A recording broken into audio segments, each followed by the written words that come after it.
imagined than experienced. Well, tonight on Tuesday Live, we shall examine the mandate of the committee and also some of the relief responses embarked by the federal government to mitigate impacts of flooding across the 24 affected states in the country. I am Jumai Yusuf. But before we go into the discussion proper, let's get to see this background report put together by our correspondent Ilyasu Ali Yakubu. And as is the tradition, we have reports to help drive the conversation, and the phone lines will be opened in the course of the program to enable you join in. But please don't forget to turn down the volume of the device you're using to be heard. Since the 2012 flood devastation, which ravaged most parts of the country, Nigerians were oblivious of the fact that they could ever experience a flood devastation of that magnitude. 10 years after that experience, another of greater magnitude struck, and this time around it was much higher than that of 2012. Although the Nigerian Meteorological Services Agency, NIMET, and Nigerian Hydrological Services Agency, NISA, predicted that the rainfall volume would be above normal and states with probable high risks of flooding, and advised some intervening agencies to take proactive steps to prevent a major catastrophe. With high volume of rainfall being experienced, as predicted by NIMET, the flooding experience was enormous. Latest statistics from the devastation indicate that 3,219,780 persons across the country were affected, and out of which 1,427,370 displaced from their homes, with 2,776 injured and 612 deaths recorded. Other damages recorded include 181,600 houses partially damaged and 123,807 houses completely destroyed by the ravaging floods. In addition, 176,852 hectares of farmlands were partially damaged, while 392,399 hectares of farmlands were completely damaged. With this devastation, the livelihoods of affected persons hangs in the balance. Some of the affected persons say the experience was not only horrifying but daunting, as all access roads, houses, and business premises have been overtaken by the flood. My parlor, 2012, the water never entered inside. But you go there now, it don't begin to reach there. All my rooms here. I heard you. No single land, if not this place now, as you can see. Crop destroyed, worth millions of naira. One cannot actually quantify how much. And we also use this medium to call on the state, local government, and the federal to come to aid, because every crops in this community has been carried away by flood. The whole community need the federal government to assist both state and federal, because the way it is now, you see, many people have been displaced. You can see for yourself. The government and state government to come and help us. I only cook in this place. Then when it is late, I'll find where to sleep. Carry one home or two homes we join them together to live in one class. Since the money I never chop, not gonna spend money while I want to buy fish. 1,000. Flood has taken everything that we have, both our crops, even our houses. We don't have house to enter. The National Emergency Management Agency, NEMA, has not rested on its oars in providing succor to victims in all the affected states to give them a sense of belonging. This is in addition to the deployment of search and rescue equipment, water purification machines, ambulances, as well as activation of the search and rescue unit of the Nigerian military to assist in airlifting of food items to non-accessible areas and evacuation of trapped victims. Our equipment, as we speak, are scattered across the country. The water treatment, as we have sent water treatment to Benue, Jigawa, Kano, Kogi, and it's still out there serving the people. Because whenever you have a flood, definitely the first challenge you'll have is potable drinking water. Experts say these yearly disasters will continue to be a nightmare unless intervening agencies devise effective ways of managing the floods across the country. In Abuja, Ilyasu Yakubu. And I have in the studio to give their expertise on the topic we are discussing, and this is the federal government intervention to flood states. We have the Director of Relief and Rehabilitation, Nema Al-Hassan Nuhu. Thank you so much for joining us. Thank you very much.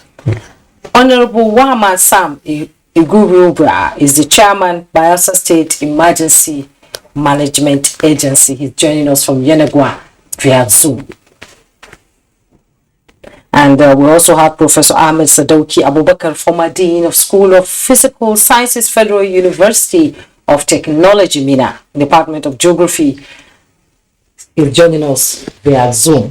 Thank you all, gentlemen, for joining us on this program. Let me begin with the Director of Relief and Rehabilitation, Nema Al-Hassan, who is here in the studio. Let's begin. It's hard to see the devastation caused by this flood in 2022. It's something that Nigerians are beginning to learn to live with, but the devastation this year is way beyond the imagination of any Nigerian, and it's not just peculiar to Nigeria, it's all around the world, but we are concentrating on what is happening here in Nigeria now. Tell us, how overwhelming is it to be able to tackle a problem like that?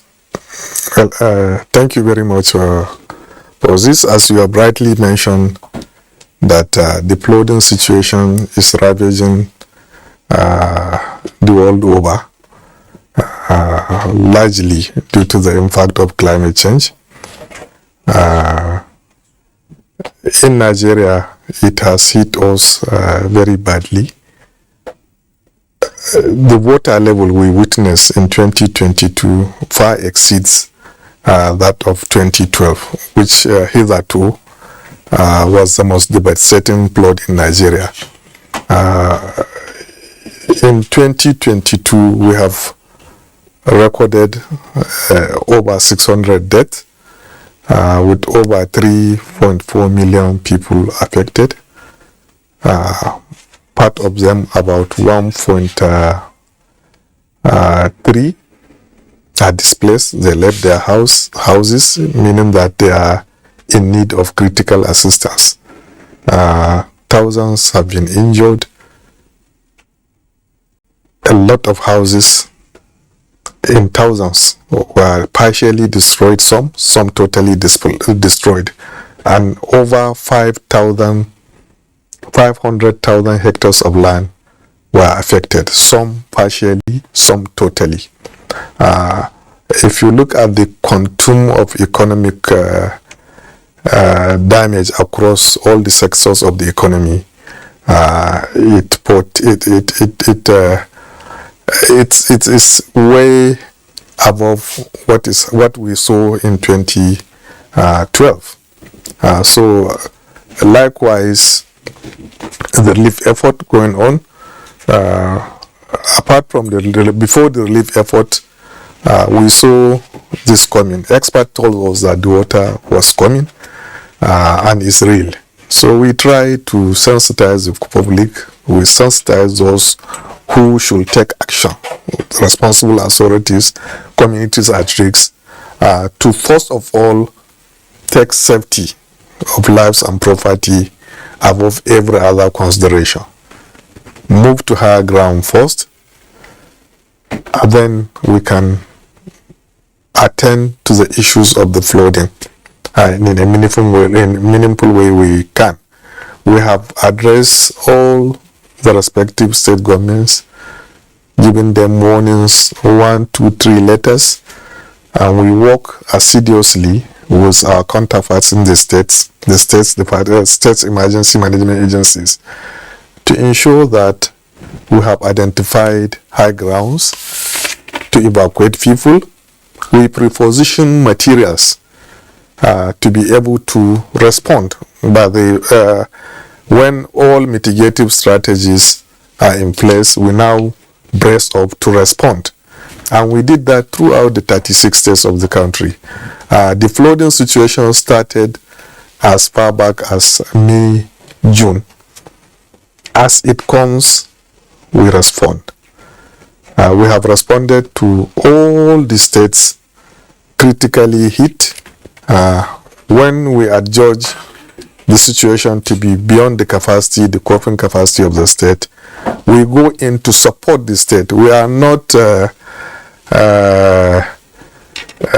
we complement the state. We are not a substitute for state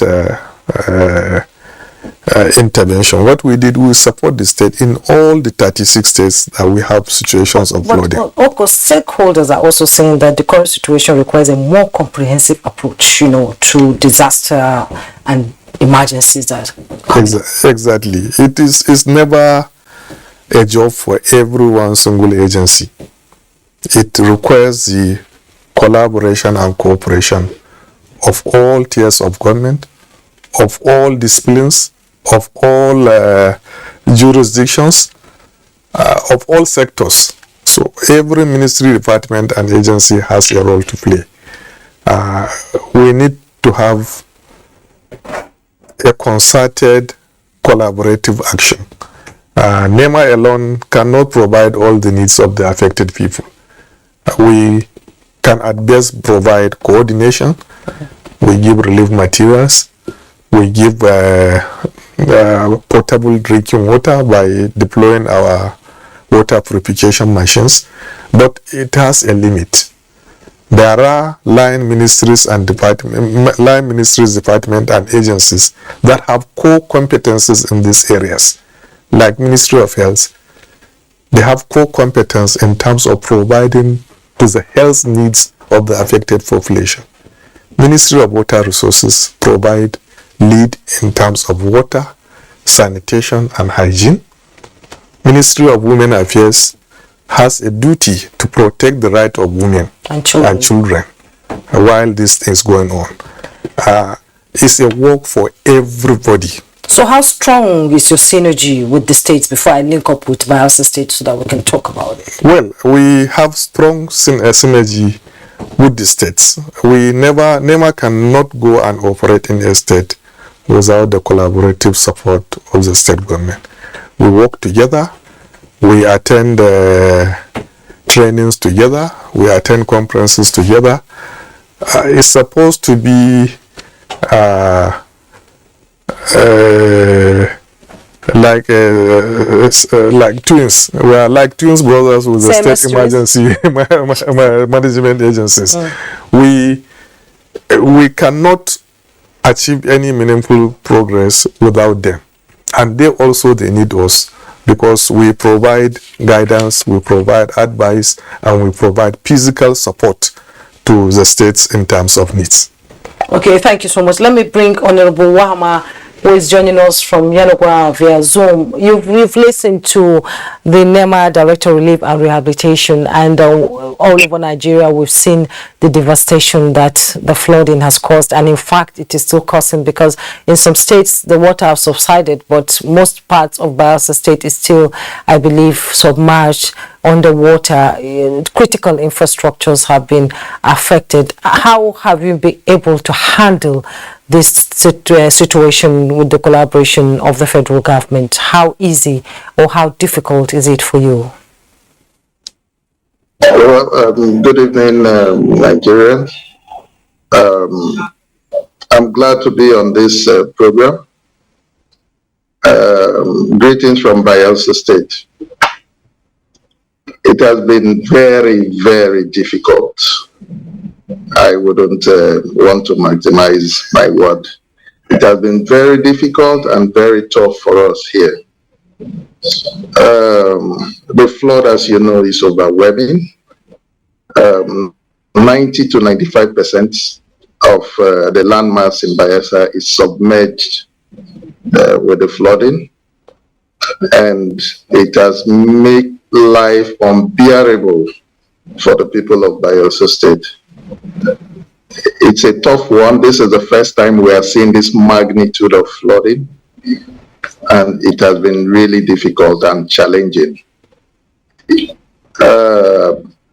It has just been the state government battling with it, a little support from the federal government through NEMA, although we are yet to get, for me, any meaningful thing from NEMA, because so far what we need right now is food, and no food item has been, brought from NEMA for the internally displaced persons in Bayelsa State.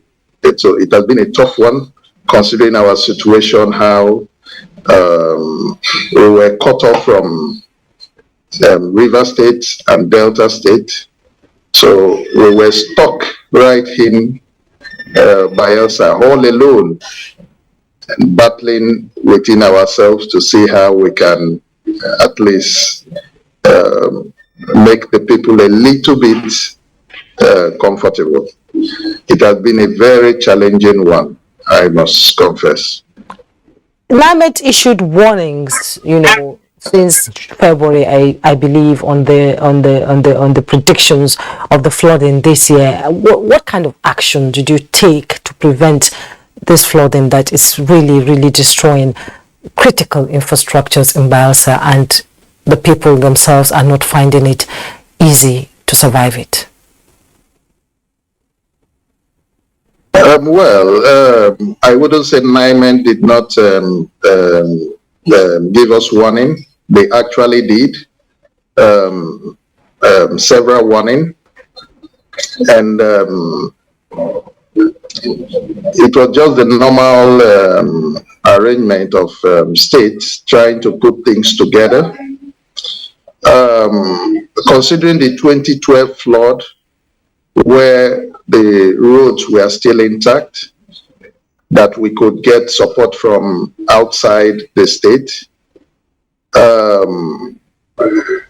think it has been a problem cutting across the state for early preparation and mitigation of the flood. It's always a recurring experience we have always, gotten. Though we tried our best here to see how we can open up the canals and channel to allow water to flow.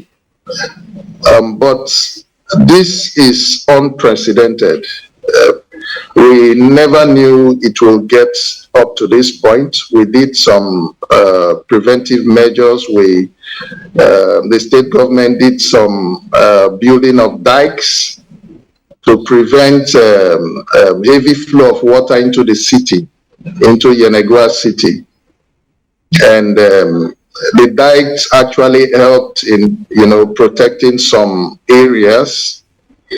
But less than a week, we noticed that even the level we took the dikes to, considering the 2012 flood,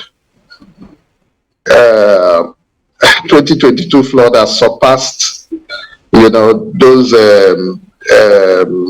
observations we had from the experiences we got from 2012 flood. And this was far beyond our control. At that point, it was so overwhelming that we couldn't do anything but to allow it flow. And also the cutting of the east-west road also made things so difficult for us. And it made, more especially Bayelsa State, look as if we did not also prepare on time to weather the flooding. It was a big challenge to us, considering the level of devastation the flood took. I saw a video on the east-west road and how the road has completely been destroyed. I can imagine the economic, implications in these areas. Getting response from the United Nations, which your governor was able to receive a few days ago, what does it entail, and how are they coming in to help alleviate the suffering of the people? the Nigerian rep of UN came visiting. First thing first, he was able to fly over Yenagua to see things for himself. And when he got to the ground too, it was also a daunting task for him to visit some areas because it was heavily flooded. And he appreciated the fact that, yes, indeed, what we were saying all along was a fact that 90 to 95% of the earth's surface of Bayelsa was submerged by the flood. And I think it's help us to appreciate more, help Nigerians and the whole world to appreciate more what is happening in Bayelsa State. It was a big one. It was a challenge that even food, we had to ferry food from the waterways, and we had to also lift food from outside the state to Yenagua. So it was a very challenging task, I must confess. Thank you so much for your opening comment. We'll return to you so that we can talk more about how this flooding is being tackled by the Bayelsa government and indeed your SEMA. Let's bring in the Professor Ahmed Sadauki Abubakar. He's a former Dean of School of Physical Sciences, Federal University of Technology, Minna. Climate change has been blamed so much for the flooding in 2022 and around the world. Can you tell us, now that Nigerians, they are signatories to so many agreements, the Paris Agreement, the Scotland COP26, and now we're looking at COP27. Is it just about signing these dotted lines or walking the talk at the same time to prevent this kind of devastation that has destroyed almost more than 26, half of the states in Nigeria? Let's have your take. Thank you so much. Just play. Can you please adjust your camera so that we can be able to see you properly and clearly, please?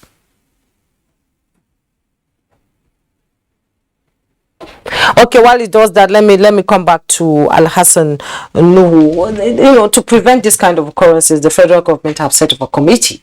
Exactly. To be able to act in 90 days and prevent the occurrence of something like this that has happened in the country. Tell me what this committee is about to do and what it entails and how 90 days is enough to prevent a disaster like we have witnessed. Well, before I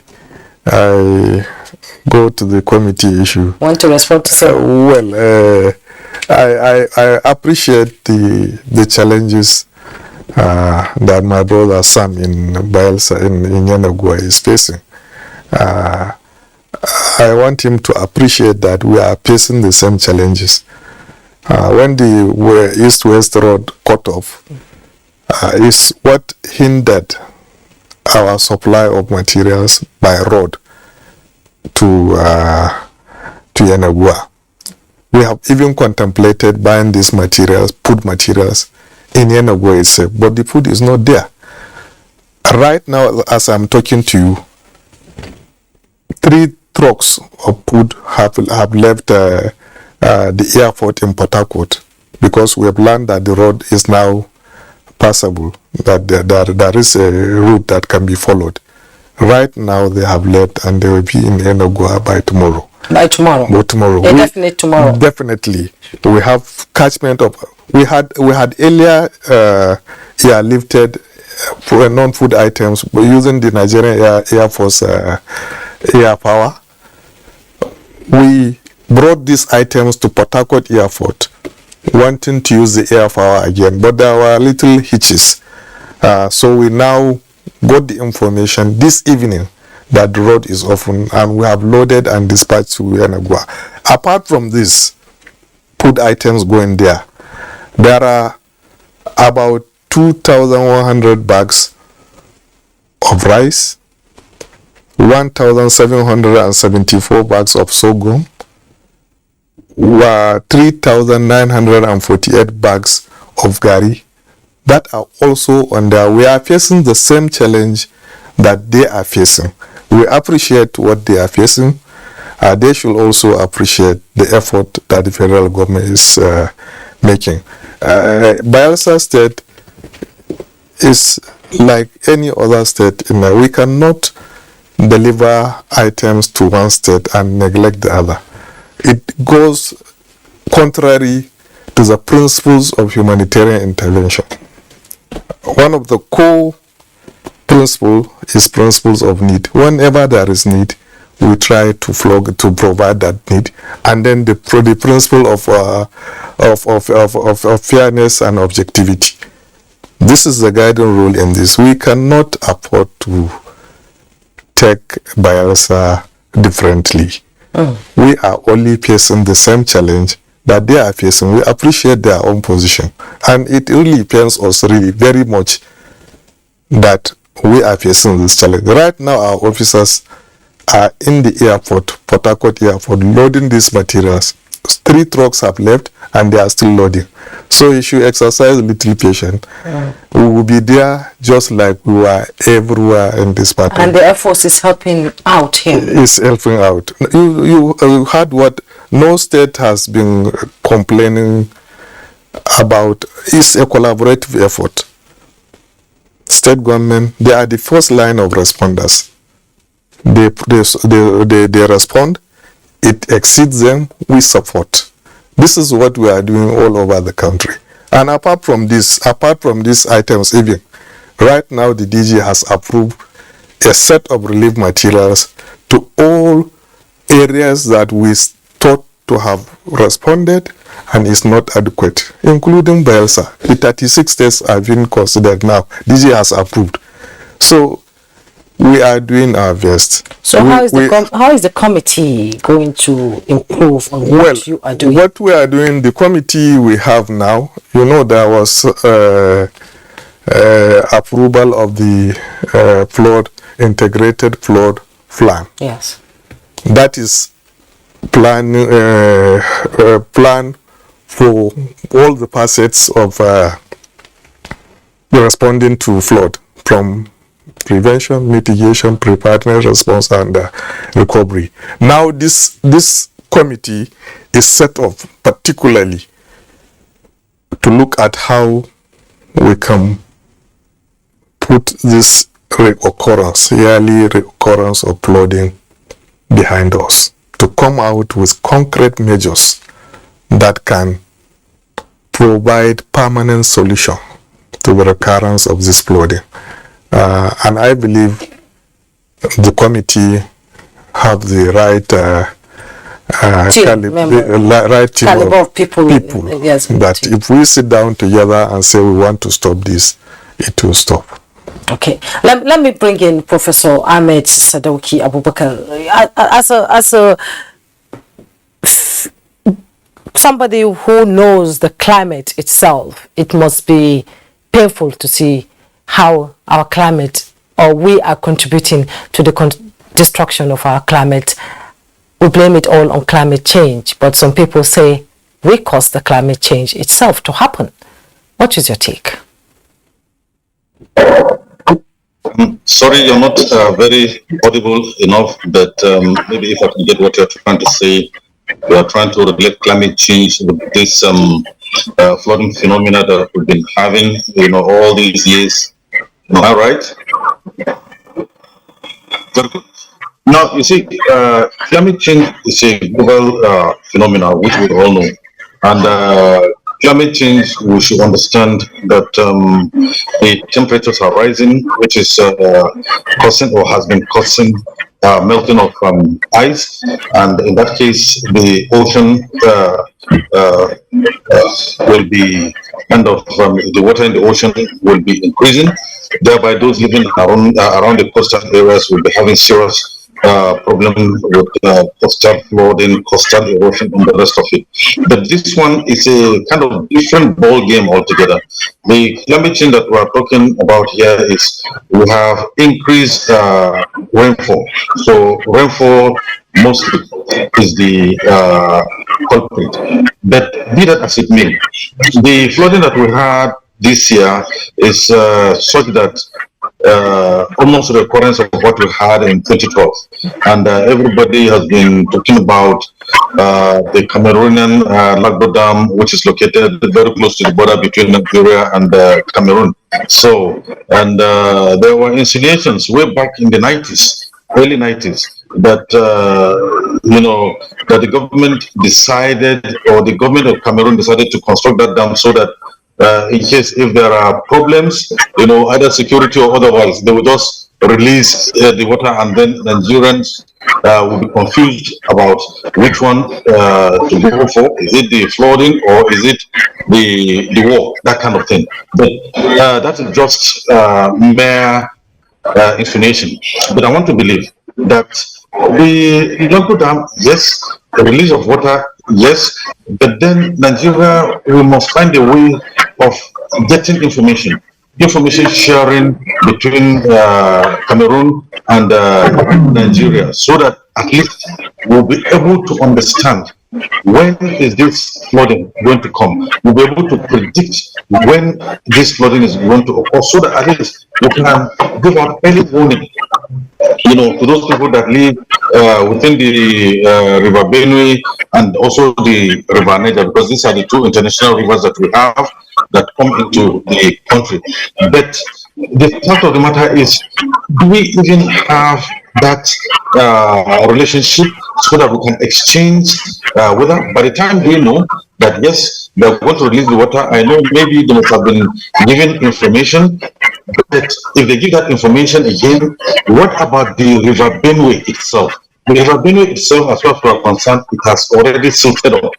And by the time you have a very big river such as River Niger and River Benue being silted up, then what do you expect? The channel, or the natural channel itself, doesn't even have the capacity to carry the large volume of water, down to the Niger Delta. And when that kind of thing happens, what do you expect? You expect that the carrying capacity of the channel will be so low, very, very low to the extreme, and then water will simply find its way across the other side of the river, and those communities that live within, just very close to the channel itself, either River Benue or River Niger, what to expect is flooding, and that is what has been happening. I thought that by now we should be thinking about how we can desilt or remove the sediment accumulation in River Benue and also River Niger. Once we do that, this kind of annual problem that we have about the River Benue overflowing its channels will not occur.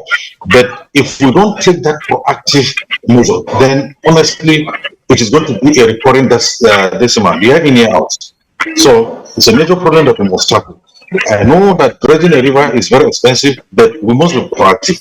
We must make sure that we take the bull by the horn and dredge the River Niger and then the River Benue. Once we do that, that is a very, very big solution to this flooding phenomenon.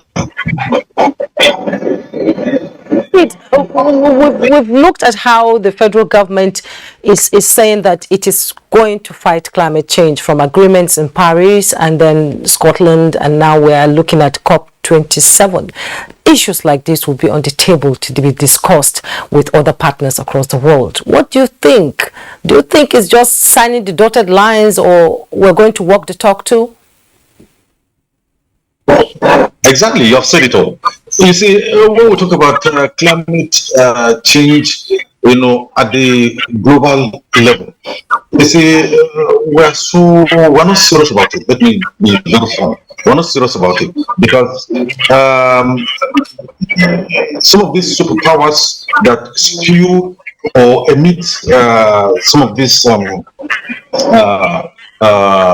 what do you call it? That emit fumes that are very harmful to the environment, or which is causing a lot of the climate change itself, global warming. They hardly don't take this thing seriously at all. In fact, at a time, America refused to sign. During the time of, I think it should be George Bush Jr. They refused to sign this agreement. So anytime they come and then we feel that yes, there's an agreement, to me, they're just mere rhetoric. They're just mere some kind of drama to show the whole world, yes, that they are concerned. But the people out there in these countries, they are really concerned because anywhere they are having such a meeting, you realize that the populace will demonstrate peacefully. Will demonstrate peacefully that yes, there is a global concern for global climate change. But then the leaders, honestly, I have my doubts. Okay, Professor Ahmed Sadauki, I will come back to you so that you can shed more light on how Nigerians can mitigate flood disaster here. Let me return to Dr. Wahama, Honorable Wahama Sam in Yenogwa. You've listened to Al-Hassan Nuhu and the professor talking about ways to mitigate, this disaster. I know in Bielsa, critical areas like schools, hospitals, offices, police stations, and so on are still submerged underwater, and the economic crunch is being felt by the people. I said that earlier. Now tell me, other disasters will come as the flood ebbs away, it flows away, and it recedes. You find out the devastation is much more than we imagined. What are you doing to lessen, to sort of cushion the effect of this on your people?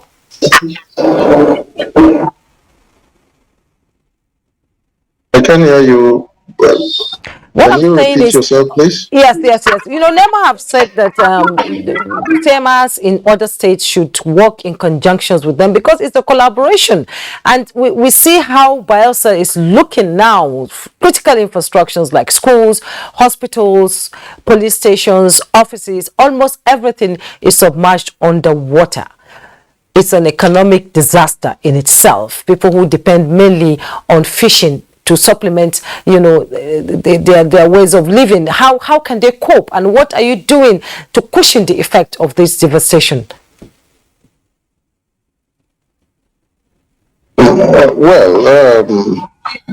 What we actually did to cushion the effect of this devastation was to quickly evacuate the displaced persons who were affected by the flood. We brought them to higher ground.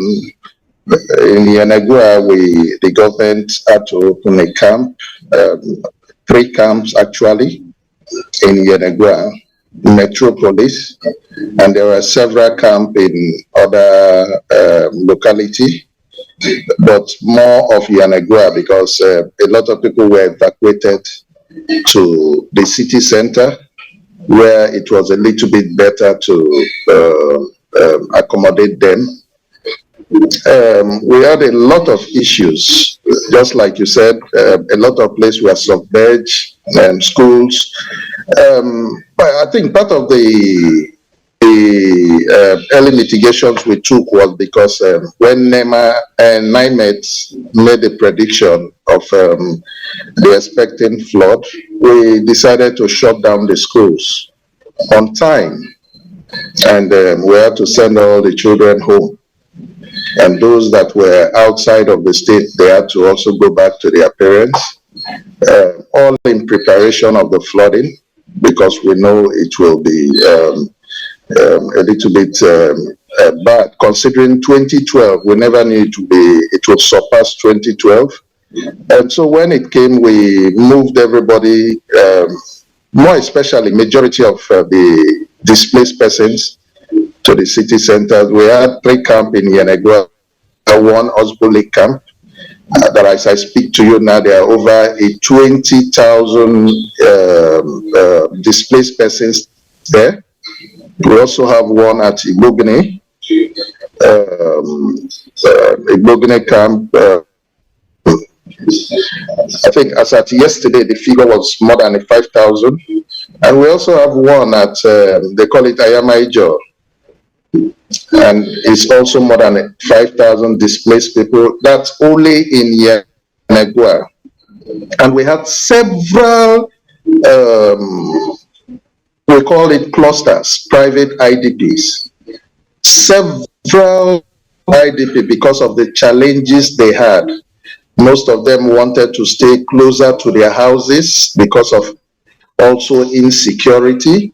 We also had a lot of theft within this period because the town was almost in a blackout. There was no light because of the flooding. When it gets to any close electrical installation like the transformers, the power holding must shut that transformer down so that it wouldn't get out of hand. So at a point, it was just only a small section of the state that was illuminated by light. If not, the town went almost into total darkness, all because of the flooding.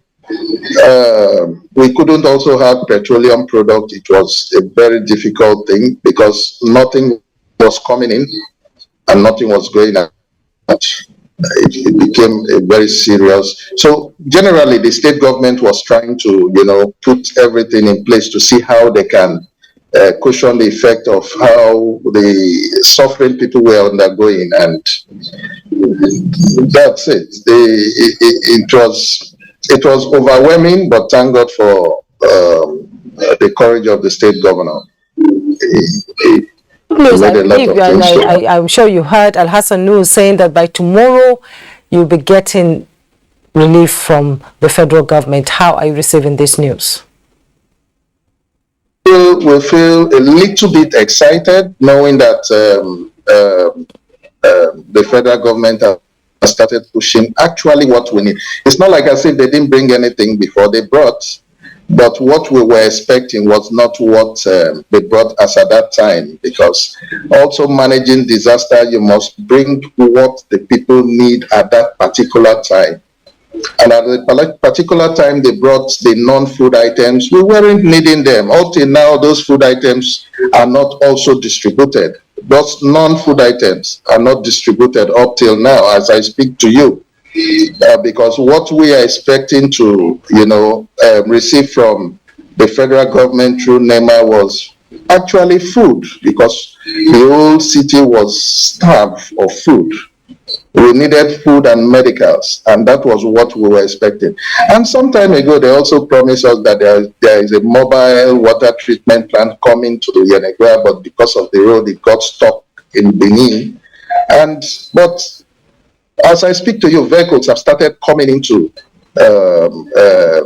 Yenegua through the Warri axis, the Benin-Warri axis.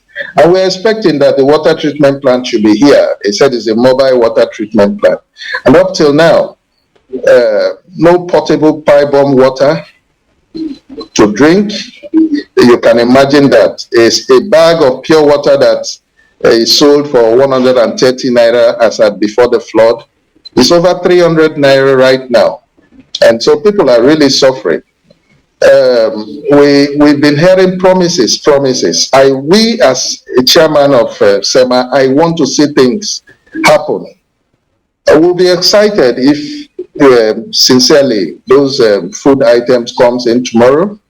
But let's see it first. We want to receive it first before we're sure that, yes, NEMA has actually brought in those things he has been mentioning. Because we have a series of lists, a long list here, and we've been expecting those items up till now, and we've not seen anything apart from mats, mosquito nets, which is a little bit important to us right now because of the volume of mosquitoes we have, more especially for the women and the children. They brought bathing soap, and they also brought clothing.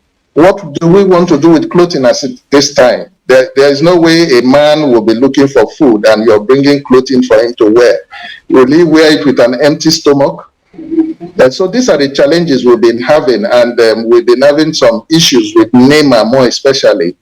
But I hope that they put this to rest by bringing in as quick as possible food items so that it can be distributed to people that actually need it, and on time too.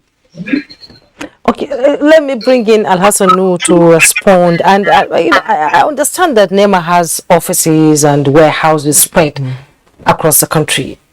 Yes. Why is there complaints? We have an office in Port Harcourt. Yes. That oversees Rivers, Bayelsa, and Cross River states. So that office in Port Harcourt is there. All these items that we have now, that the road has been cut off, are in Port Harcourt. So it's the same challenge that Yenagua is facing, that we are having, reaching out to them.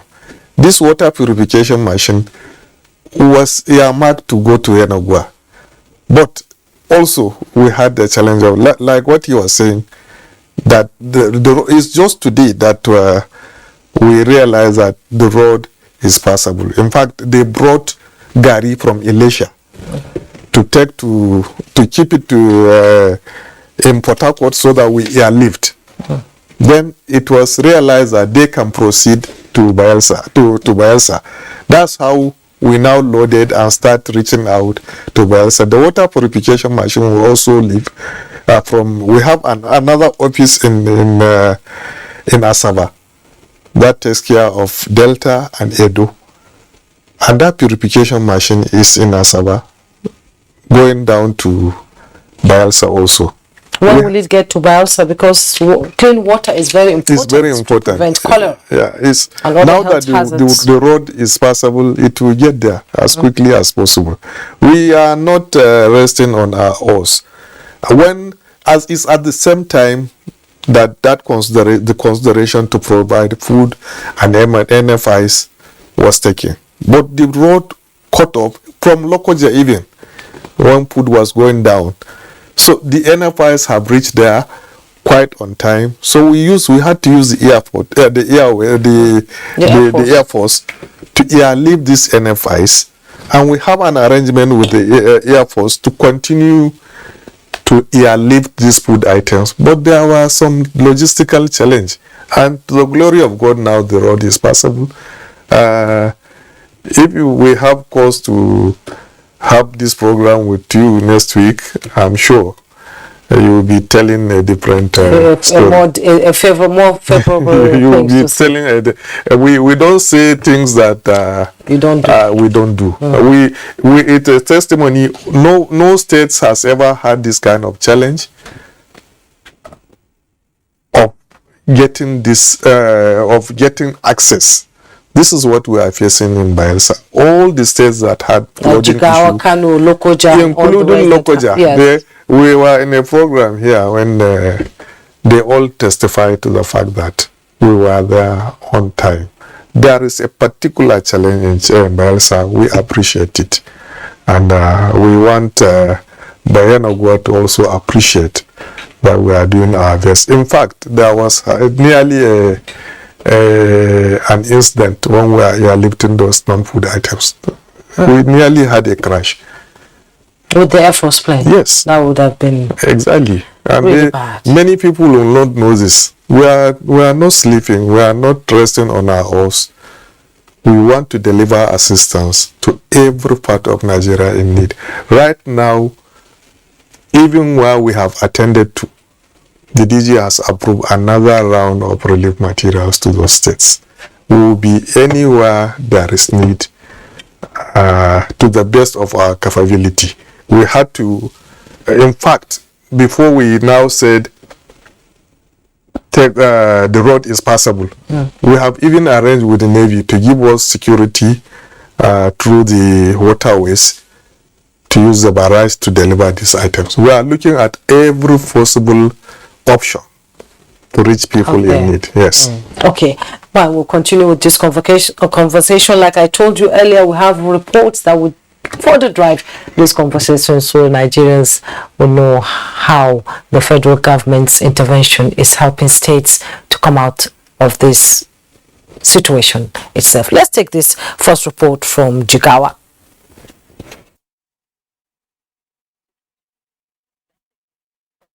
The devastating flood and indeed this year's rains might have come and gone, but their impacts are likely to linger long until they are observed by the victims. Though the flooding is subsiding in some of the worst hit areas, some villages and towns are still submerged in the flooded water over a month after the rain ceased. The losses are enormous to the victims. Farmlands completely washed away, houses collapsed, and lives lost to the disaster, leaving the survivors to live only at the mercy of the government and other donor organizations. Since the beginning of the flood triggered by the long hours of torrential rainfalls in August 2022, the federal government, through the Ministry of Humanitarian Affairs, Disaster Management and Social Development, and the National Emergency Management Agency, NEMA, have been supplying palliatives for distribution to the victims across the state. I am the living witness to tell you that we have been receiving, or we are still receiving, palliatives from the federal government. After that, even the president himself allocated about 312,000 metric tons of assorted grains to the state for onward distribution to the people affected by the disaster. Relief items comprising of food, non-food items, and building materials are meant to complement the efforts of Jigawa state government in providing immediate succor to the affected persons and facilitate their speedy rehabilitation.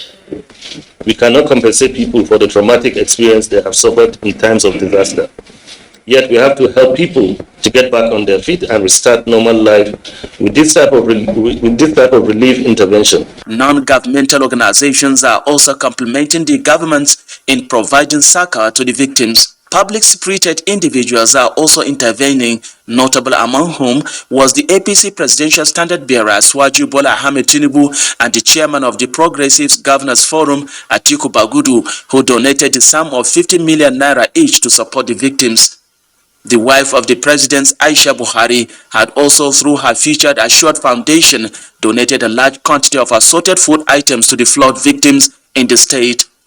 The palliatives coming in for the victims comprised assorted foodstuff, body and food wares, mattresses, blankets, building materials, mosquito nets and drugs, among others. Public commentators believe, though the victims are being taken care of, more support are needed until they are able to stand on their own.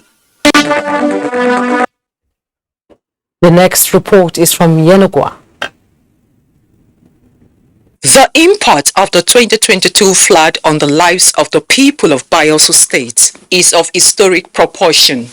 Data from the Bayelsa State Emergency Management Agency, BAESEMA, as at 4th November 2022, revealed that over 1,300,000 persons from 7 out of 8 local government areas are affected. The breakdown shows that 1,210,183 people are displaced from their homes, but others resigned to fate by refusing to leave their flooded homes. 86 deaths have so far been recorded, with Yenagwa local government area having the highest fatality figure. Also, hectares of hundreds of farmlands, fish farms are heavily impacted. Dozens of public infrastructure like schools, hospitals and roads were even washed off. We move out and everywhere is quiet. They will come and break into your houses, pack things. So we only raise our things and stay inside the water. It is in this regard, President Muhammadu Buhari directed the relevant agencies of government to without delay give the necessary support to Bayelsa and other affected states. The National Emergency Management Agency South-South Zonal Coordinator Godwin Tepiko said food and non-food items, which include 400 bags of 10 kg rice, 400 bags of 10 kg beans and 400 bags of 10 kg maize. Also, roofing sheets and cement, among others, were sent to some communities in Ogba local government area before the flood. Mr. President has also graciously approved some grains from the National Grain Reserve, which the state is expected to benefit. The Bayelsa State government, however, said there are no evidence of their claimed delivery of relief items to the state before the flood. We've not seen them physically from the ministry. We've not seen anybody, either from the Ministry of Environment, from the Ministry of Humanitarian Affairs, NEMA. We've not seen anybody. and we've not seen anything. If anybody tells you that he or she has given items, food items, relief materials to Bayelsa State for this flood, then ask the person where the things are kept. The commissioner further stated that, except for few individual donations, the state has so far been managing the crisis alone. And at the peak of the flood, the state partnered the Nigerian Air Force for the airlifting of consumables and at other time brought in supplies via the maritime corridor to the many internally displaced persons camps and communities. As much as we need these things, we also need food, because food is paramount now to the displaced persons. These interventions notwithstanding, some displaced persons are appealing for more support. I need the government at least to support us in those areas, food and treatment. That is the most important thing. We need water here. The Bayelsa state government has continued to call on the federal government and international agencies to come to the aid of the state, and the recent visit by UN delegation to the state was therefore described as a form of divine intervention by the state government. We'll take a break now. When we return, our conversation will continue. Justy. The 157-kilometer Lagos-Ibadan Railway is the first double-track standard gauge railway to be built in West Africa. The Mobolaji Johnson train station is a masterpiece, an infrastructure that is gradually becoming an iconic building in Lagos State. The modern facilities put the station on a world map of train stations. Likewise, other new train stations across the country built to world-class standards. The train and its convenience is indeed an admirable effort, with commendations from Nigerians. This is a station that we have to commend the federal government for putting a beautiful face, empowering us in Lagos State, not only in economic and political arena. I can say that I'm really impressed with the infrastructures in place. Kudos to the Minister of Transportation, kudos to the federal government. Truly, good things are coming out of Nigeria, and the federal government is deserving of all the applause.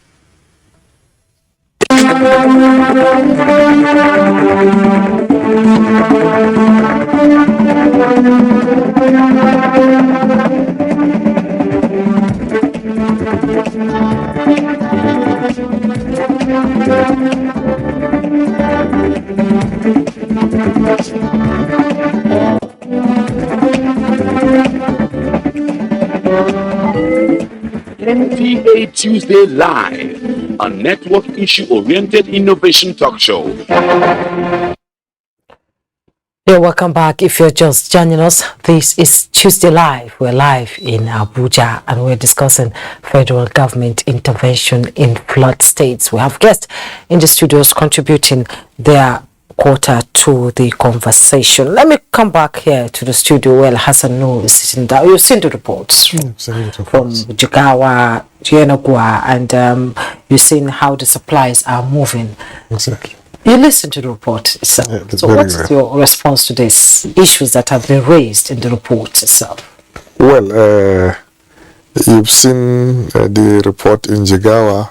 The devastation is much really, and the support, the assistance was well acknowledged by the Jigawa state government. And I've seen the devastation in Bayelsa state and the challenges being faced there. Without the issue of the road, Bayelsa will have been like Jigawa. We have factored in all the 36 states, the critical needs, the extent of destruction, what the people need, have all been captured and has been factored properly. What we have is a misnomer of the road being cut off. And in these circumstances, we had to resort to the capability of the military to support us in this regard, and they came in handy. But there were logistical challenges. Just as we are lifting our items to Yenogwa, Bayelsa state government is also using the same military. We have the same kind of challenge as the Bayelsa State government. But now that the road is passable, it will be seamless. Quantum of support 1, 2, 3 that hitherto could not reach Yanagwa on their way. By tomorrow morning, the food items will start arriving. Okay, many governments, state governments, have set up committees on how to cushion the effects of the flood disaster. Do you have a liaison with them to avoid duplication of assistance? Well, when we go to a state, we work in tandem with the state. There are so many players in a number of states. Some deploying assistance to a particular community or local government. When we arrive at a state, we pull our resources together. We work with the state SEMA. We will not go in isolation of them. We will know who is doing what where, so that our own items will go to a particular state. We support them with our expertise. When the East-West Road cut off, we galvanize support to rescue people. We use the capability of the Navy, the support of the civil defense, the Red Cross and other players to participate in the search and rescue of victims at the East-West Road. So we should be working together with all the SEMAs in the state. That is what we should be doing. They are to provide the first line of support, and we now support them. They are the first line responders. Responders, yes. Like we said earlier. We are supporting them. So to expect NEMA to provide the first line of support, I think is a misnomer. We support sometimes, depending on the circumstance we find ourselves. Sometimes we even arrive the place the same time with the state. If not because the road has been cut off, we will have delivered our support long time ago. But here we are with logistical challenges. But by the grace of God, in a couple of days, the food items will reach there in quantum. In quantum. Yeah. Yes. Honorable Muhammad, we are talking about accurate statistics to avoid dubious people, taking advantage of a chaotic situation like what is happening right now in Bayelsa. What kind of strategies are you adopting and for now and the future?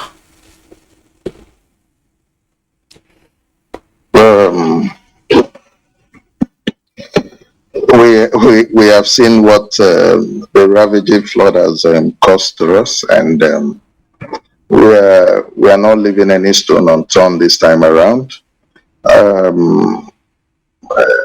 Because of the magnitude of the flood, it makes us look as if we didn't prepare for the flooding, and despite the higher grounds we identified from 2012 flooding, this particular flood has surpassed those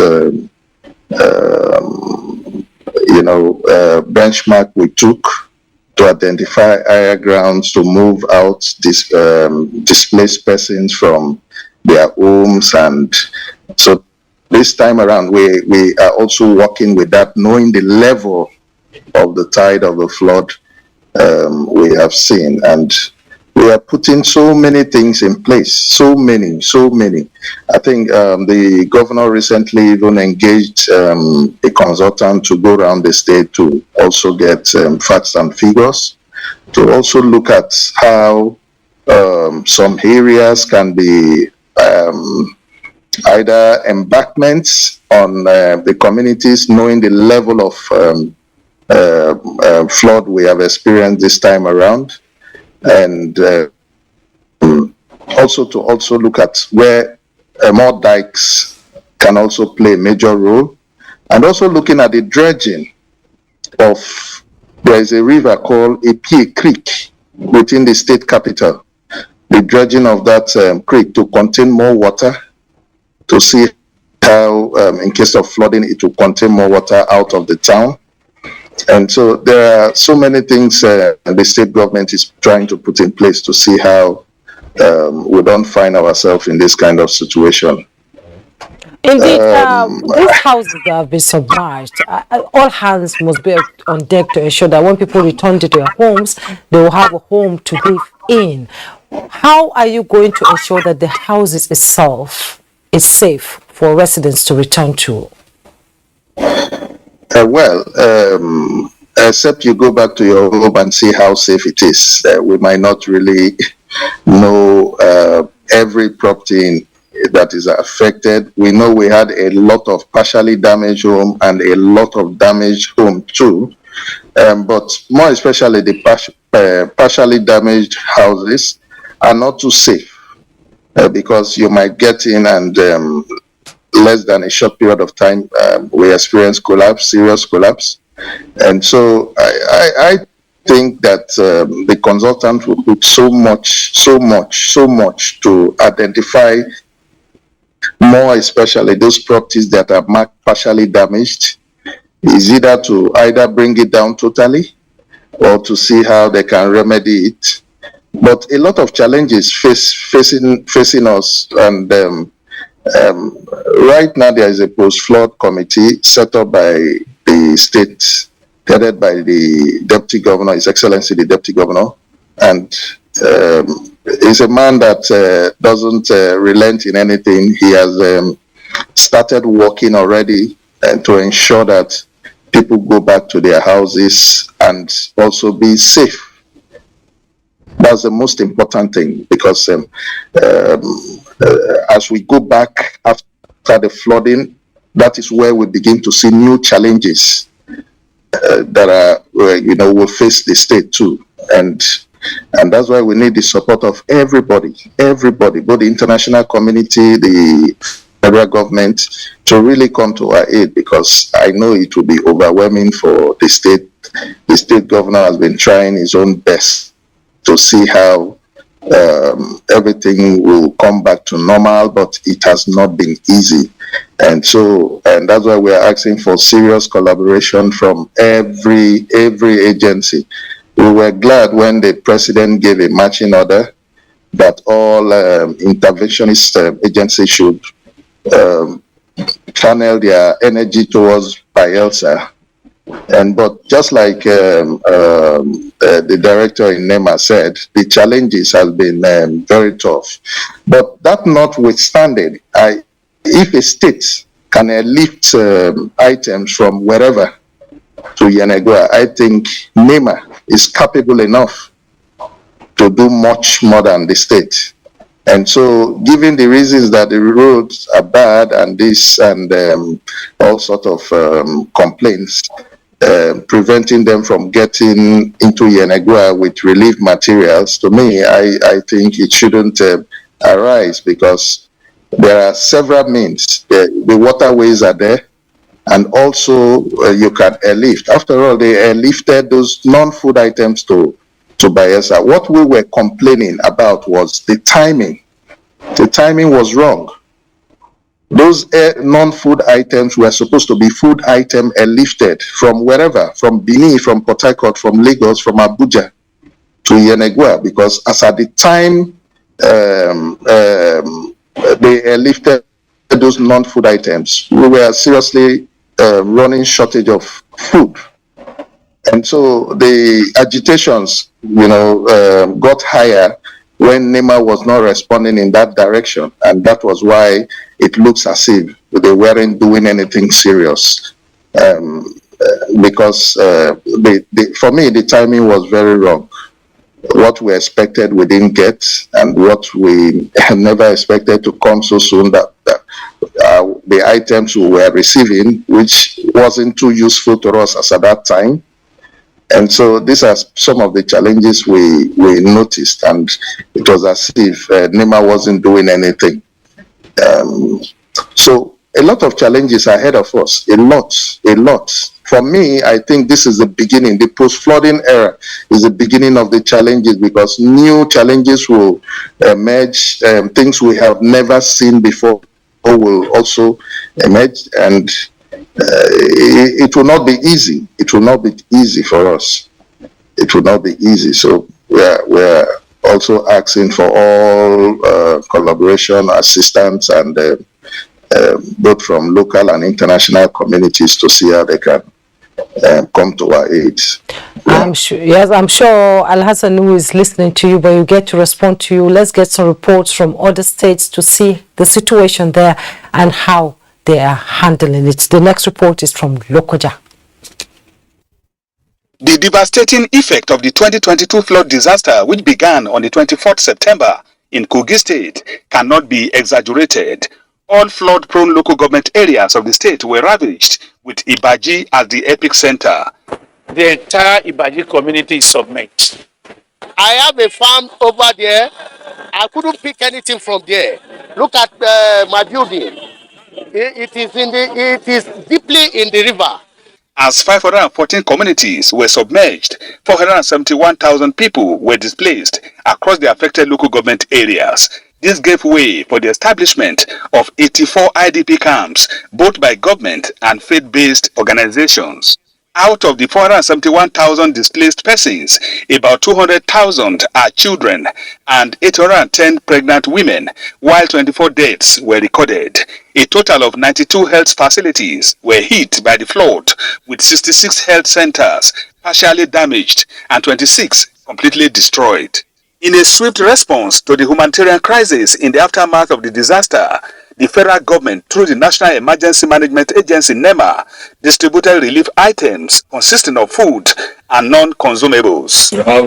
We have maize 3,000 bags, we have sorghum 2,000 bags, and we have garri 3,640 bags. All acknowledged and received. Who are those? All right, acknowledged and received. So we must first and foremost appreciate the Mr. President, President Muhammadu Buhari, GCFR, for this quick initiative to reduce the suffering of our people. The food items that are available here will cater for those that are displaced, that are in the camp currently. The flood victims were overjoyed as the state government took delivery of the palliatives on behalf of the federal government at the Adankolo IDP camp in Lokoja metropolis. Kogi flood victims in Adankolo camp here are attesting to what federal government has been doing to ease their plight. And with me is Hajara Isa. We are thanking the federal government for supporting us, for helping us in this camp. At least they have done a lot for us here. We are thanking them because they brought some other food items. We've seen NEMA through the deputy governor. He came to us and he gave us something. We are still hoping in order to see favor from them. They expressed satisfaction with the federal government's and other well-meaning Nigerians' commitment to alleviating their plight at this time, and they urged relevant authorities to find a long-term solution to the disaster, which has become an annual occurrence. The next report is from Anambra.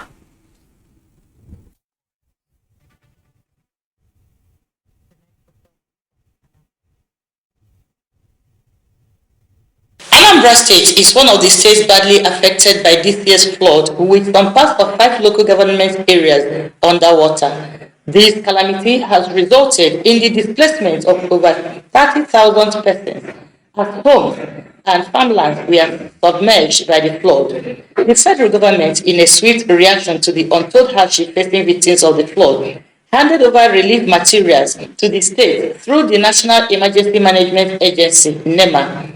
The food and non-food items include 1,510 kg bags of rice, 1,410 kg bags of beef, 1,410 kg bags of maize, 75 20 kg salt, 75 20 liters vegetable oil, 1,000 cartons of seasoning, and 75 cartons of tinned tomatoes. The non-food items were 7,350 nylon mats, 1,000 treated mosquito nets, 600 cartons of bathing soap, 2,500 guinea brocade, and 1,000 units of children, women, and men's wear. The distribution of these items is through the State Emergency Agency. Distribution is ongoing We've not stopped. We are on it. So this week throughout, that is our major work for this week. Well, distribution is ongoing for now. We've distributed over 200 bags of rice, beans, maize. That is the food items. And we have the non-food items, which we have mats, mattresses, clothing, both adult and children clothing. In spite of the intervention from the state and federal government, life in the IDP camps has not been easy. Apart from those secured in IDPs, there is another set of people who are still in the flooded vicinities. They have refused to relocate to IDPs for fear of losing their properties. Sadly for these victims in Umuaba, Abebu, Miata, and Iora in Anam, they are yet to get the relief materials. We went there, people have occupied them there. So we have to attach here, managing ourselves. Many of us, their wives born, that they haven't any help at all because of there's no medical treatment. Because we're there for a river now. It's that time where this flood come. So we will never see any person, even government, even anybody at all. The expectation is that all that has been affected by the flood will get the care they deserve. That report from Anambra, shows how NEMA and SEMA are working together to ensure that the sort of cushion the effect of the flood. So remember, I told you that the phone lines will be open for you to contribute to the conversation. So we're waiting for your calls. In the meantime, let me return to the studio where Al-Hassan Noor is standing by. Life in the IDP camp, like we had in the report, is not going to be easy. We have challenges, women and children going under a lot of pressure. And we are being faced with the after effect of the flood itself. Millions of people are displaced. Another worrying factor is the prediction by NAMIT that the Harmattan is coming with a lot of dust and hazy situation. How prepared are you to return these IDPs back home or tackle the challenges that might arise from the new situation that we're going to face in a few weeks' time? Yes, thank you very much for this. Already we have a call coming in. Okay. Umar from Brunei Kepi. Let's get you. Let's have your take before he answers my question. Can you hear me? Yes. Okay, go ahead, Yes, Umar. my name is Umar, calling from Brunei Kepi. Go ahead. The flood. I have a question. The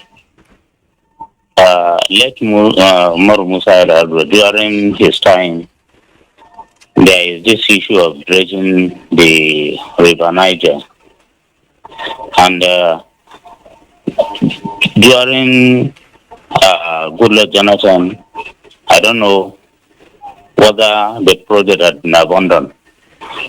Then what happened to the project? Is it abandoned or government is continuing? Yes. So is the project abandoned?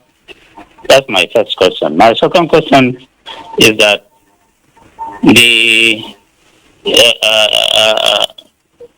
what are the economic importance of flooding? Because whatever has advantage must have disadvantage. What are the economic importance of flooding? That's my second question. My third question is that this flooding keep on occurring year by year. How prepared are we? I think that is what Mr. President is constituting committee on it. How prepared are we? Thank you. Al-Hassan, how prepared are we? Well, we are prepared in a number of ways, and this committee will actually look deeper into our level of preparedness and be able to come with a comprehensive structural and non-structural measures to be able to ward off this flooding once and for all. I think the committee is intended to provide a long-term sustainable solution to the issue of flood. Looking at all the measures beyond the sensitization campaigns, beyond the changing attitude and minds of the people, what concrete structural measures do we need to be able to ward off this flooding once and for all? Going back to my earlier question. Your earlier question. Yes. Of well, when I saw the people, you can see that assistance was given, but it was not to some extent. It's not all. It's not adequate. It has not reached. Some people said they are yet to reach. That is why another set of materials have been approved by the DG. Another set of food, non-food items to mop up areas of need. And this time around will also some livelihood support, like sewing machine, to be able to help those who have lost their livelihood in all the 36 states. And on the issue of the warnings now, again, from the minister, another warning of that the Harmattan. the Harmattan is coming. Yes. You know, normally, when the season of flooding ends in November, it gets drier. The Harmattan haze comes in. You have multiple of another layer of risk of health challenges, and the prior outbreak. Normally between November to March of every year, that is why you have preponderance of prior outbreaks at homes, especially in IDP camps, in the markets, at IDP camps, sometimes even in schools. So when you finish with one round of hazard, you get another one. That is why you continue to prepare. It's a vicious cycle. Yeah, exactly. Yeah, there is no resting period. You plan, you rehearse your plan, you engage your stakeholders to be ready for it. It's a continuous. After that, you begin to have issues of meningitis, of cholera outbreak, and other things. So and we're not forgetting COVID-19 too. Exactly. Still there. Exactly. So you have to continue. That is why the plans have to be there. The preposition material resources have to be there. The collaboration and cooperation with all relevant stakeholders have to be there also. Because the risk factors are there. They keep moving from one hazard to another. Okay, let's take this call. Audu from Port Harcourt. Hello, Audu. Can you hear me? Good evening. Evening. Good evening. Good evening. You can go ahead. Yeah. The flooding issue in Nigeria has become a recurrent issue. Are you hearing me? I'm listening to you. Become a recurrent issue, and if it has become a recurrent issue, the government on our own part is supposed to help alleviate this issue by dredging the river Niger and the river Benue. Because if the river Niger and the river Benue are dredged and maybe other dams are being built in order to help diversion of this water, all the sufferings of the masses would have been greatly reduced. Farmlands have been destroyed around the environment that I find myself. It was almost impossible for people to do any other activities. Houses submerged in water, and I think it made life very, very difficult for people around the Niger environment. And I think we that are suffering this, when these palliatives of a thing even come, most of those people that are having these issues don't even end up not seeing those palliatives. Those palliatives are being hoarded by some other persons who feel they can undo the common matters. And all these things, I feel, they are not to the best interest of Nigerians and even those who are falling victims of this flood.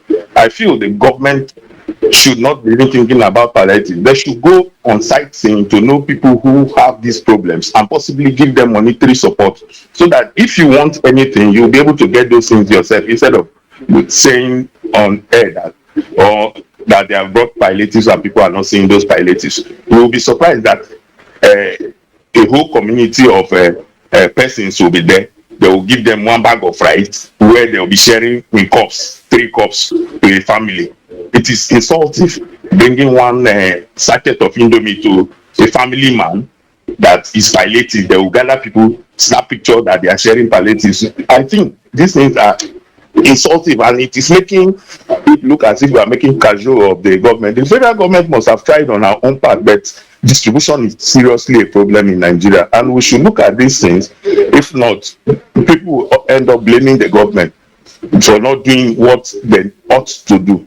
So we should also look at doing the right thing at the right time. Just like I watched the listening from Bayelsa saying non-consumables have arrived before consumables. When people are hungry, you are bringing other things that they don't need. Is in a wrong direction. So we should also learn to put our citizens first, because if this thing is happening in America, nobody American believes in the world, and they will always think that one America is even more than the nation, and the president will not be able to sleep if such issues affect an American citizen. So we should not take people in Nigeria as people who are not human beings. We should look at ourselves as human beings and be able to help ourselves in all directions.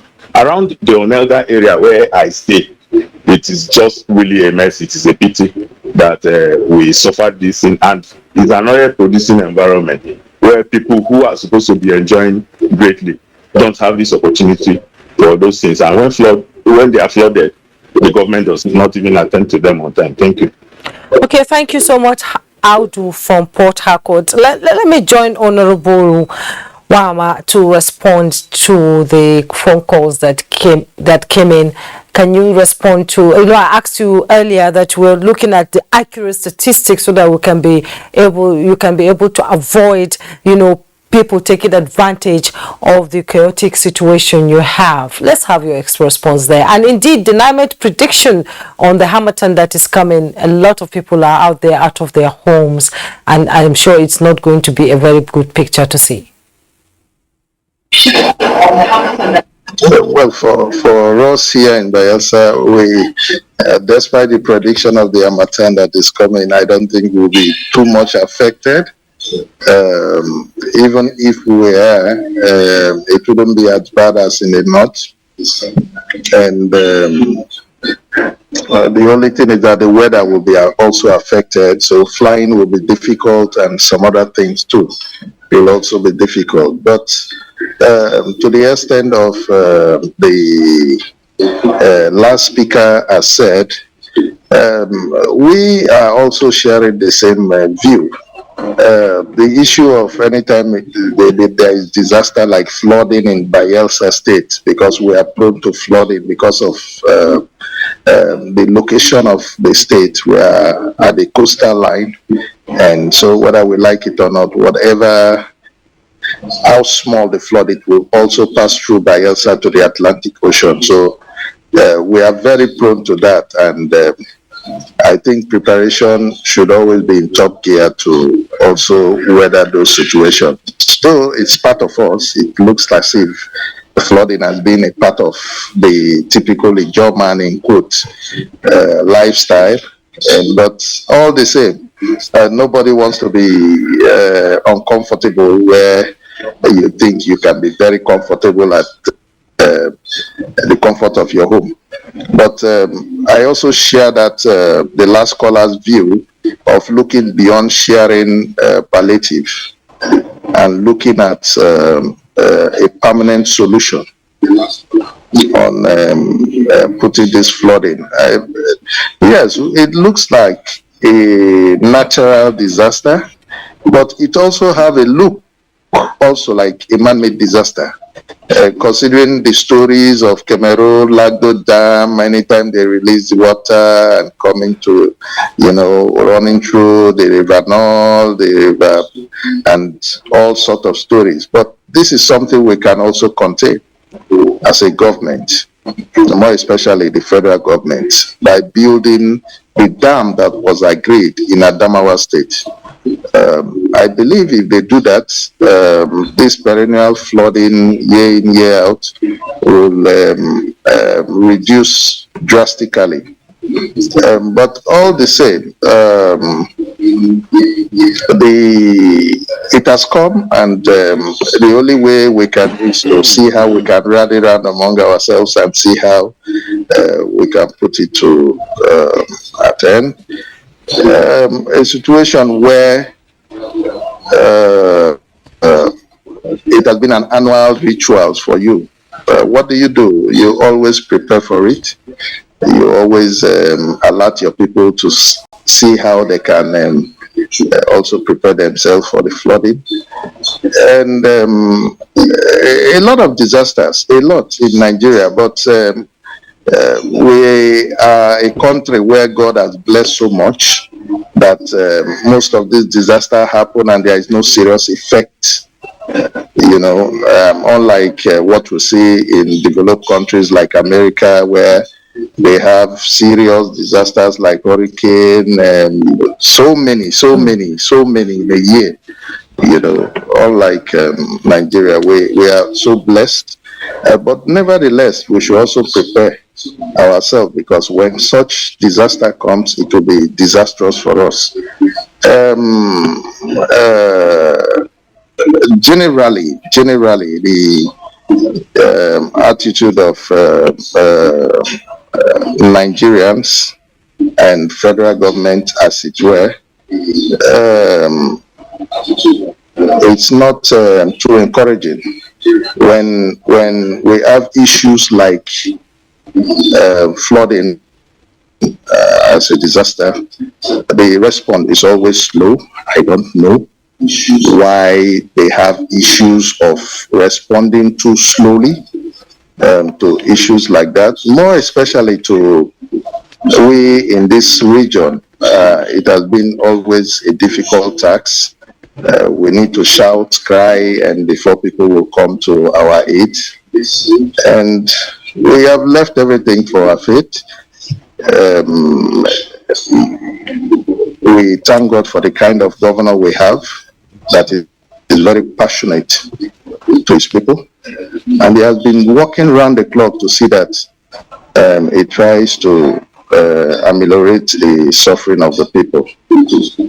And all I would just appeal to the federal government is, no matter how late it is, we still need all support from them, because we are going into an era that is even worse than the flooding, the post-flooding era, which comes with a lot of problems, diseases, and so much. There's so much post-flood era. The challenges that will come with it indeed will be, will not be impossible to tackle by Nigerians and I believe the federal government. Before we bring in Professor Ahmed Sadauki Abubakar, who has been on and off, so we couldn't be able to bring him so that he can contribute intensively to this conversation, but we'll bring him after this phone call. We have Autumn from Sokoto. Hello, Autumn.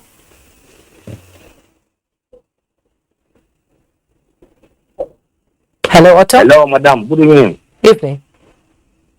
Good evening, madam. Good evening, sir. I can hear you. You can go ahead.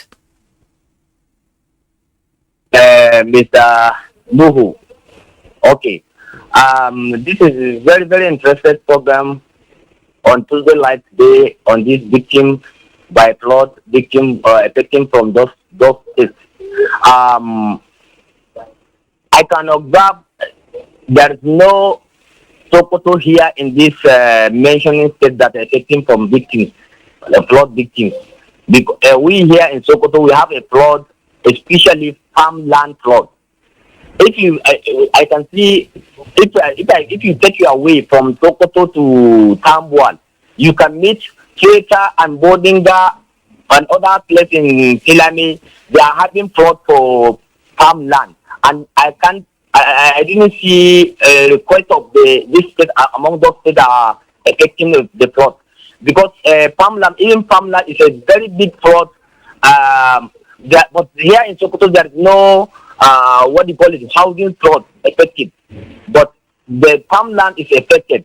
So the majority of the people are building the houses on the waterways land. So if that this NEMA should start a program, at least not even like this period, maybe they should find a period that they can start people to allow people to stop building on their waterways houses, because every year we can having all these flood victims, and people, they are not advised for this. They are doing their housing on the waterways land. So almost every year we are getting this problem. So people should advise for this, because the federal government is trying almost every year. So I want to advise people, I want all people to be careful, very, very careful, because they are wasting millions of housing and millions of naira and millions of farms, and this is affecting for everybody in Nigeria. So this is my advice for the NEMA, if that's possible, so they should organize, at least orientations to advise every state, because this is a station by every year. Every year we are having this. So we have to advise, we have to noticing this problem of every year. So I want to urge this NEMA to be organized a program in every state. They should not leave anybody to build a house on the waterways land. That's the only thing. That's the only way that we can avoid this thing. Thank you very much. Okay, Atom from Sokoto, thank you so much for your contribution. But before Al-Hassan will respond to your queries, I should say, let me bring in Professor Ahmed Sadauki. The federal government have called for state government to dig into the ecological fund they have to be able to tackle disasters like this. In your opinion, what do you think, and what strategies should be adopted, now and in the future? Thank you so much. It's unfortunate that the ecological fund that among these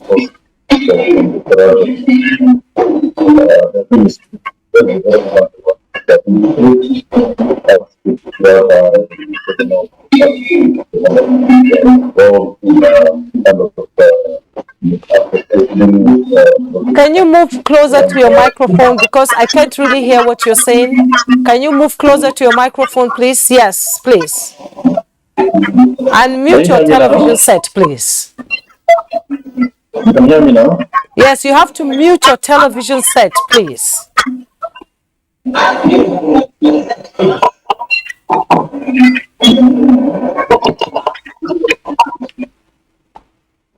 Okay, it seems that he's off there. He will return so that he can be able to respond to my question. Al-Hassan, okay, he's back. Can you hear me now? Can you please talk? I can listen. I can hear you. So like I was saying, the ecological fund will help that most state governments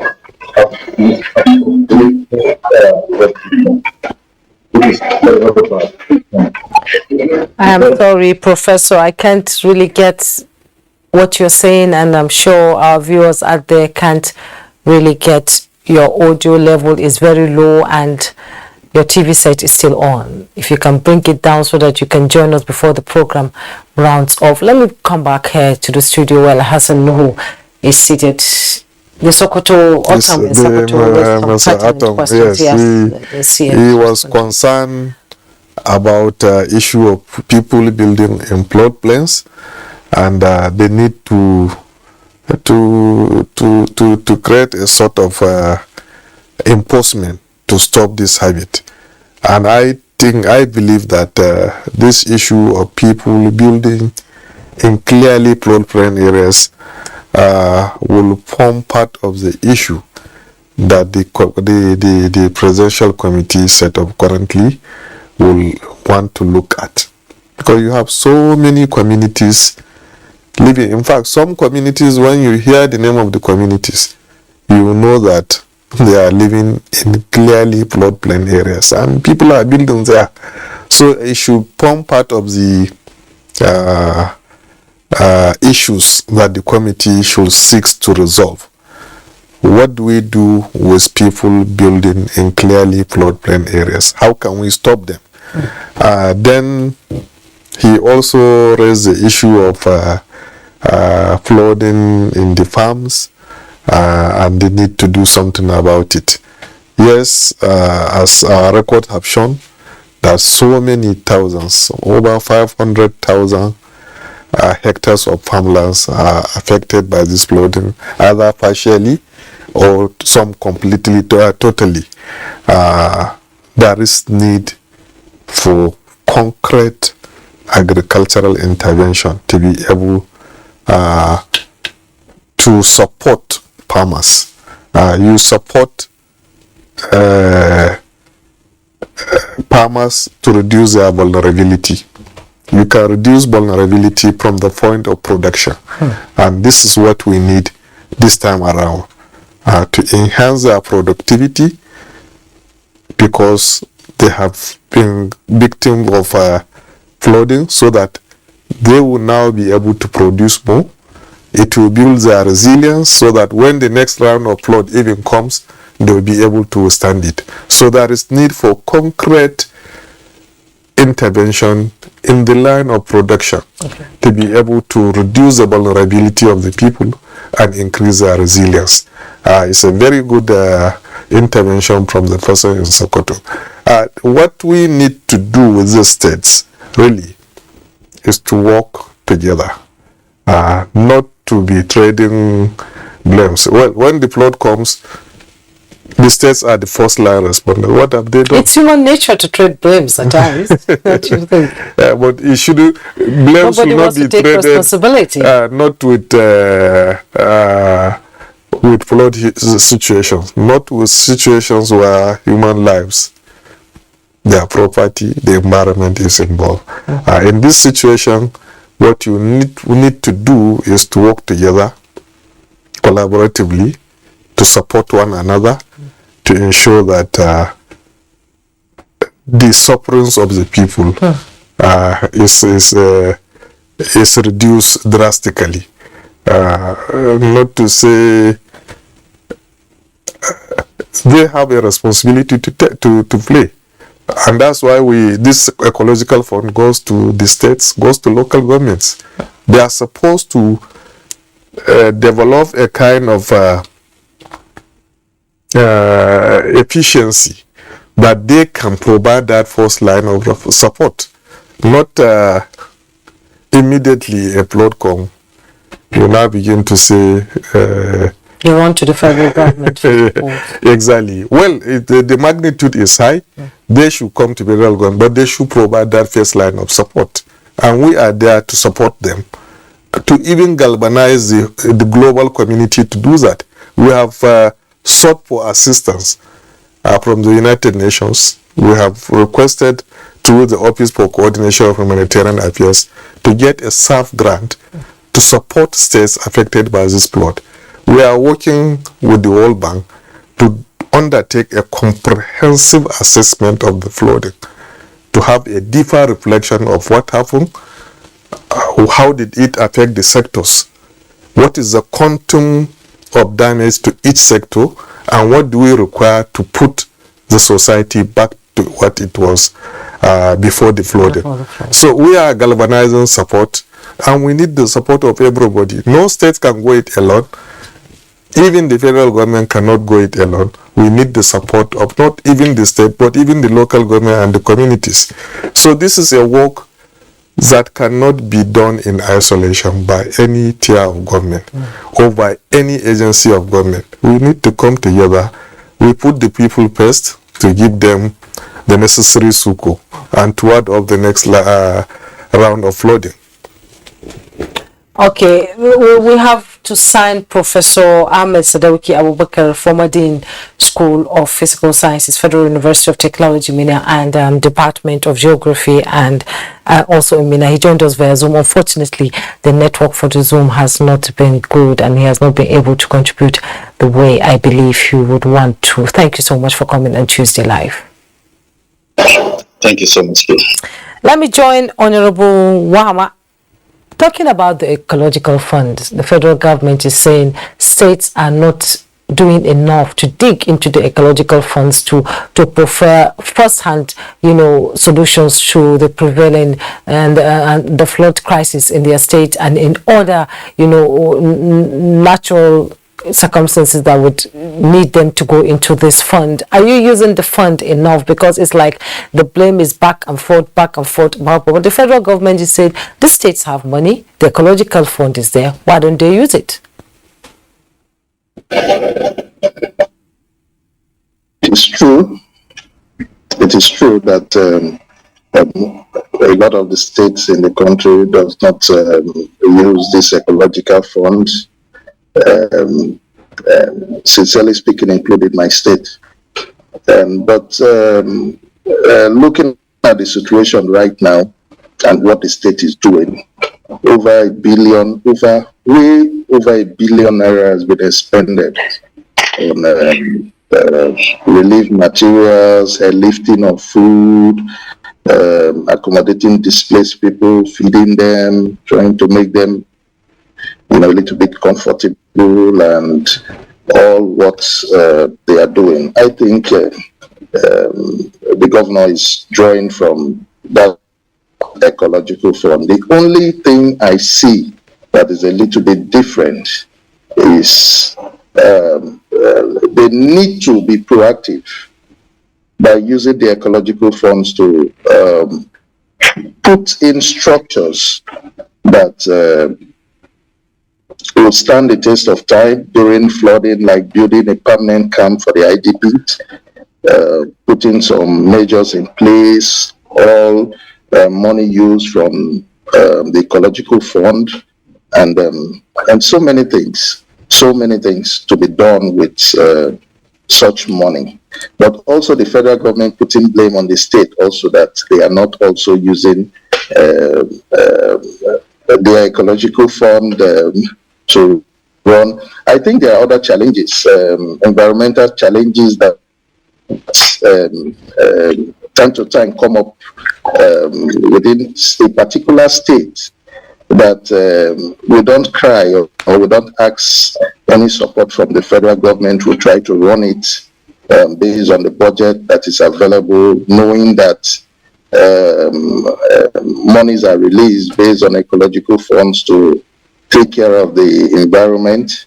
And in Bayelsa, we have those kind of challenges time to time, challenges of air spill, oil spill, environmental issues, and the rest. I don't think it's not every time we call on the federal government to come to our aid.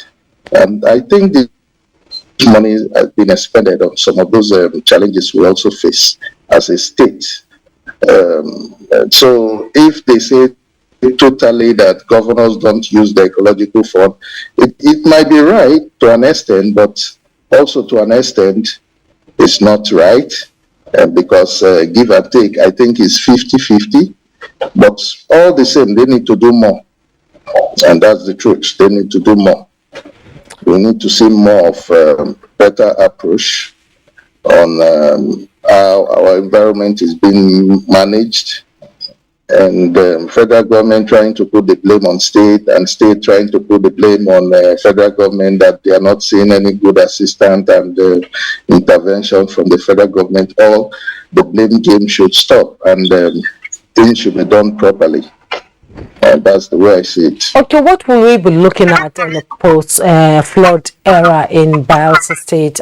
Because rains come early in that part of the country. By February, March, April, the rains are there. So it's just a very short period for you to be able to take control of the situation. What are we going to be looking at? Well, just like we have found ourselves, that's the terrain God has provided for us, and we are not going to run away from it. We live up to expectation. For sure, we have been doing that. And that's why we say the terrain here is very difficult, because the money you use in building 1 kilometer road here in Bayelsa is the money you use in building like 5 or 10 kilometer road somewhere, else in the country, because of the situation, the terrain we find ourselves. In a situation like this, where we're just coming out from the rainy season and also going into this massive situation of flood, it's what we find ourselves, and it has been really difficult, because even during the rainy season in Bayelsa, we have flooding, but not up to this magnitude. So somehow we've been managing the situation very well, and to an extent, whoever that is on the seat as a governor has a major role to play, not always shouting and crying for help from the federal government. They have a lot of things to do. So we believe that when a good man is on the seat, a lot of things happen without even shouting and crying and begging for help from outsiders. And in our state, we are blessed with such a wonderful man that has been pushing through all alone. No support from anywhere so far. And I believe support is on the way, and it's coming your way. Thank you so much, Honorable Wama Sam Igurubia. He's the chairman, Bayelsa State Emergency Management Agency. He joined us from Yenagoa via Zoom. Thank you so much, and I believe Nigerians commiserate with you over this devastation that has happened to your state. And I believe you rise again. We are resilient people. Thank you so much for coming. Thank you. Okay, Alhassan, your final thoughts? Well, post-flood era. Post-flood, yes, we briefly. We need to really have a comprehensive post-disaster need assessment to be able to know how it hit the various sectors of the economy. And again, the climate change is real. And it's going to be with us for a long time. It's going to be with us. So we need to focus fundamentally on 4 things. 1, to enhance our understanding of the risk, to have a deeper understanding of the risk that is facing us as a country. 2, to strengthen the risk governance structure, both at the federal, at the state, and the local government level. We should invest in strengthening the governance structure of disaster risks in this country. And 3, at both the tiers of government, federal, state, and local government, we need to invest massively on infrastructure to be able to increase the resilience of the society. And 4, and awareness too. And awareness. And also, when we are rebuilding back to normalcy in this situation, we should strive to build back better, so that when the next round of flood comes, we should be able to be more resilient to it. Alhassan Noor, Director Relief and Rehabilitation, NEMA, thank you so much for coming. All hands have to be on deck to prevent a reoccurrence that will devastate a country like Nigeria, and we really feel the pinch this time around. Thank you so much for coming on Tuesday Live. Thank you very much. And that's it on the program. Thanks so much for watching. I am Jummai Yusuf.